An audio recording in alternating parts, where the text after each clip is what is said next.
Hey guys, what is going on? This is Robert. What's up? So, if you guys are like me today, you are chilling in Ohio, rocking some sweatpants. If you're not like me, hopefully you're still rocking sweatpants. That way you're comfy cozy. So, anyways, today's lesson, how to never run out of guitar riffs. Seems kind of tough, but it's very doable. So if you're ever in a situation where you jam with people a lot, and I ran into this in the very beginning stages, is obviously you have to keep coming up with riffs. You know, you have to have something to play over to jam.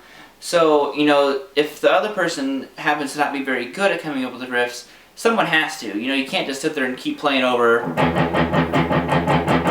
that riff for an hour. You want to play in different keys to really make it fun and interesting. So, here's a little trick to never run out of riffs. So let's just say someone asked me to play out of the key of A, and I have no kind of stock riffs in my head. I'm just like, oh man, key of A. I could come up with something like this.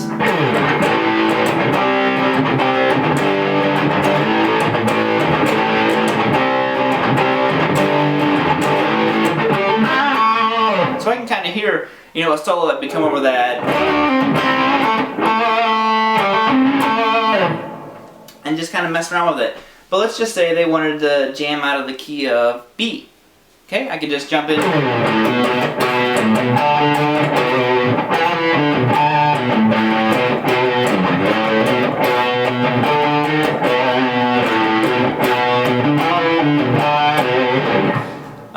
Key of D, you know, anything. I could just jump around without really thinking about it. So let's do key of D.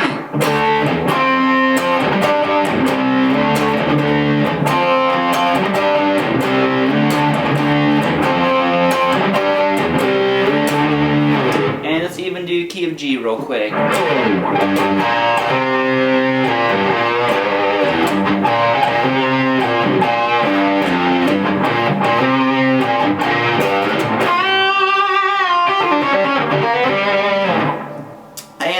Set up a little bit different, trying out a new tone. It's a rhythm tone. Let me know if you guys dig it or not. But, so how am I just coming up with these riffs out of nowhere? Well, one, you have to have a fairly good rhythmic understanding, just kind of different rhythms going through you. And if you don't, a way you can practice it is just simply coming with riffs like that. So if I was to do that, I'm going to go. That's a riff. I'm not playing it on guitar yet, but that's a riff. So dun, dun, dun, dun, dun, dun, dun.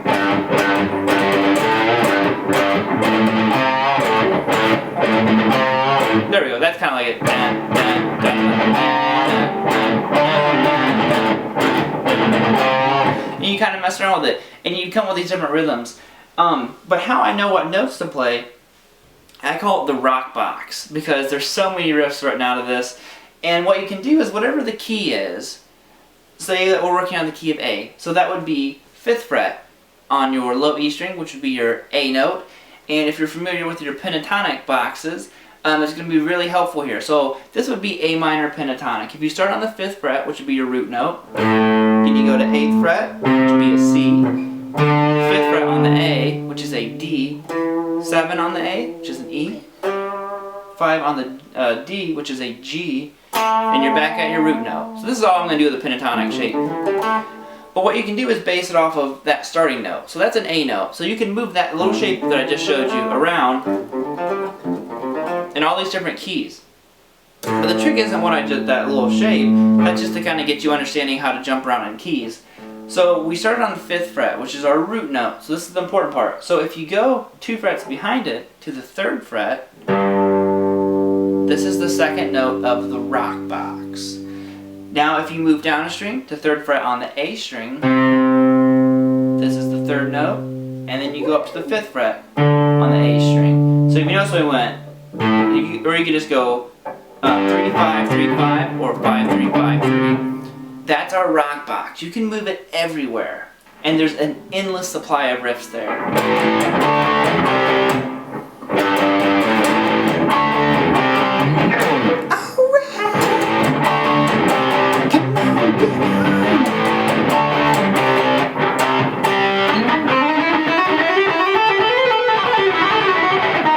See, I instantly want to start jamming as soon as I hear these riffs. So, and you notice all I did was stick to those frets, but I turned them into power chords. So let's move it up to the key of B like I did in the beginning. So the B note, and this is where just knowing your notes on the low E string are really helpful. I have a video called A Great Way to Learn the Notes on the Guitar. If you want, go to my YouTube channel, just type that in the little search thing for my videos and it'll pop right up. But anyways, so 7th fret on the low E string is now our B note. So if you move back 2 frets to the 5th fret, 2nd note of the rock box, move down a string, to 3rd fret, to 5th fret on the A, and then up to 7th fret. So you notice that I call it the rock box because it's just this little box of notes here. Okay, and now we're out of the key of B. So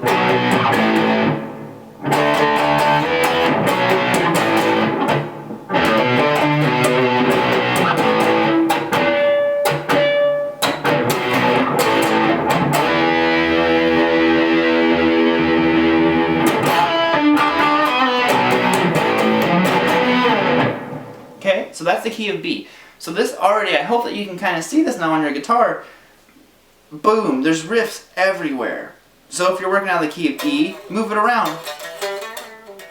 And then when you really get comfortable with these kind of shapes, you can move to different strings. So if I was doing an E note, I would go to a D, which would be 2 frets back, 10th fret, then down to this, G note on the A string, which would be 10th fret, and then 12th fret on the A is of course an A. So you also have those notes right here, which is on the A string, 5th to 7th fret, and then the D string, 5th to 7th fret. So now you're kind of moving out of those boxes and really getting creative with your riffs. And you can kind of add that pedal. I love doing that with the low E string. So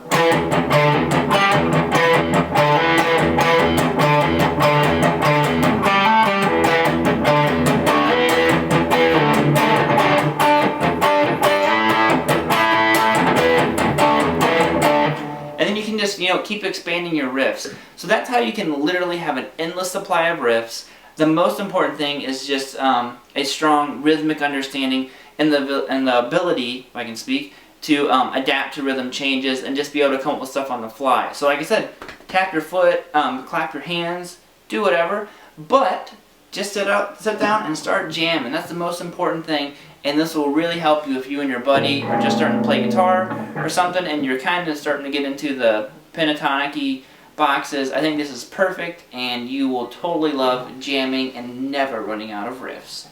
Peace out, guys. Keep rocking, and I will see you at the next video. Please subscribe.